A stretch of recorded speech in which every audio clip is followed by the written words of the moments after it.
ఫ్యూజులు out అయిపోతాయి అంతే. మామూలు ఆడియన్స్ కూడా సూపర్ ఉంటుంది, మస్తు ఉంటుంది. ఒకసారి వచ్చి చూసి వెళ్ళండి, అసలు వర్త్. మీరు 500 పెట్టినా 1000 రూపాయలు పెట్టినా మీరు వర్త్ అంటే అనుకుంటారు. సూపర్ ఉన్నది. క్లైమాక్స్లో ఒక ట్విస్ట్ ఉంటుంది, అది చెప్పాను. ఆ క్లైమాక్స్ సీట్లలో ఎవరు ఉండరు. క్లైమాక్స్లో సీట్లలో ఎవడు కూర్చొని ఉండడు, నార్మల్ ఆడియన్స్ కూడా ఉండరు.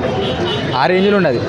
ఒక వారం రోజులు గుర్తుంటుంది మూవీ పోయినాక అంతే. నో వర్డ్స్ చాలా బాగుంది సినిమా. చూడండి, ప్రతి ఒక్క సినిమా చూడాలి. సినిమా ఇది చాలా బాగుంది. Cinema 5 or 4.5. మొత్తం మాటలు అసలు బ్రో, మైండ్ మొత్తం బ్లోయింగ్ అవుతుంది. కళ్ళు చూస్తుంటే జిగేలు వర్మ మొత్తం వేరే అనిపిస్తుంది.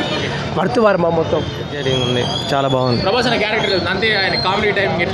కామెడీ అంటే కామెడీ ఉంది, చూపెట్టారు అన్న. Cinema super hit.